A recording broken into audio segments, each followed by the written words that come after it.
Soyez les bienvenus sur la chaîne YouTube AgroBiotos. Pour ceux qui ne me connaissent pas, je suis Laurent Tossou, le chef de l'entreprise AgroBiotos assise au Bénin. Aujourd'hui, je vais partager avec vous 3 astuces allant dans la gestion d'une unité de production agricole. Le tout premier astuce de la semaine parlera de comment il faut choisir les reproducteurs dans votre élevage. Alors, vous êtes jeune, vous êtes débutant ou vous êtes déjà dedans, vous voulez installer une unité de production.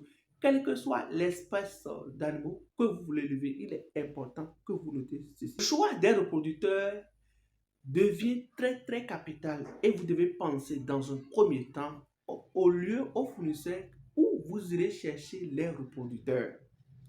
Il est important que là où vous devez aller chercher des animaux qui seront les reproducteurs pour votre unité de production viennent des sources ou des origines ou des fermes très précises.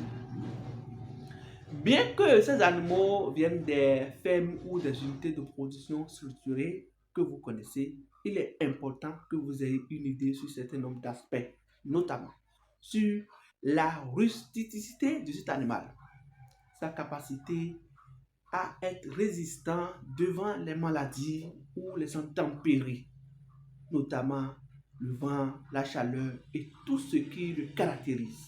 L'autre chose, avoir une idée sur sa performance, sa vitesse de croissance.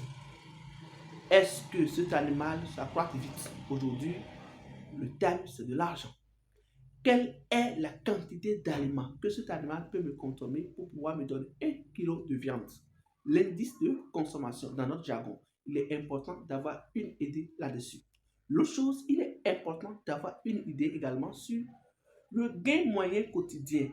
Quel est le poids en moyenne que cet animal pourra gagner moyennement par jour? Cela vous donne déjà une idée claire sur le type d'animaux que vous avez. Bien sûr, la race ou la souche. C'est des éléments très capitaux que vous, débutants, avant de quitter chez vous pour aller acheter un animal ou pendant que vous l'achetez, vous devez avoir ces informations sur vous afin de pouvoir avoir une idée claire du business que vous voulez mener. Alors, deuxième astuce de la semaine, il parlera de quoi? De comment incuber les œufs. L'incubation. Historiquement, l'incubation, c'est un mécanisme ou un système par lequel la poule mère ouvre ses œufs pour avoir des poussins au bout de quelques jours.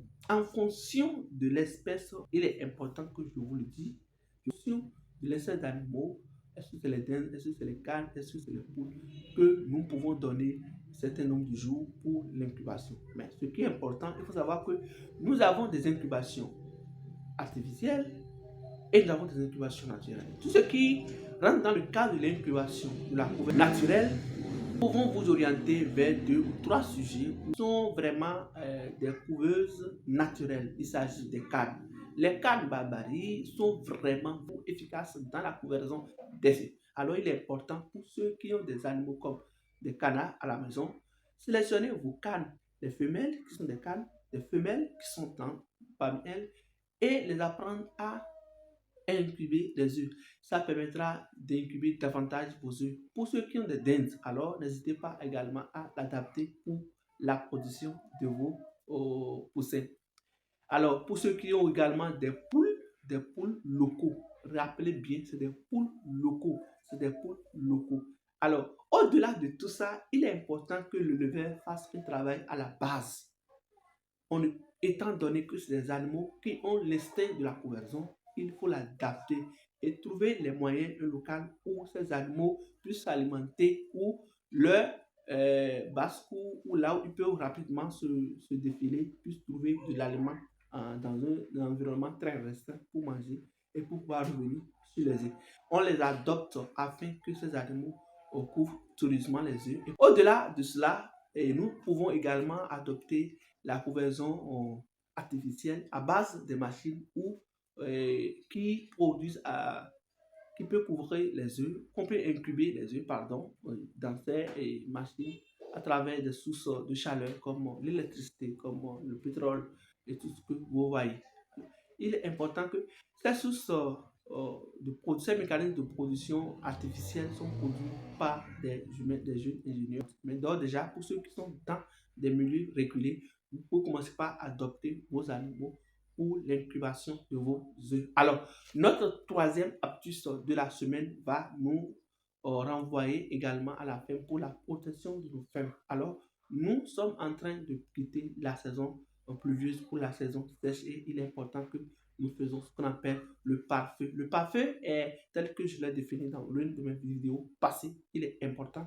Le pare-feu, c'est un mécanisme de ceinturer votre ferme ou le limitrophe, les périphéries de votre ferme pour limiter l'accès au feu de brousse. Quand on parle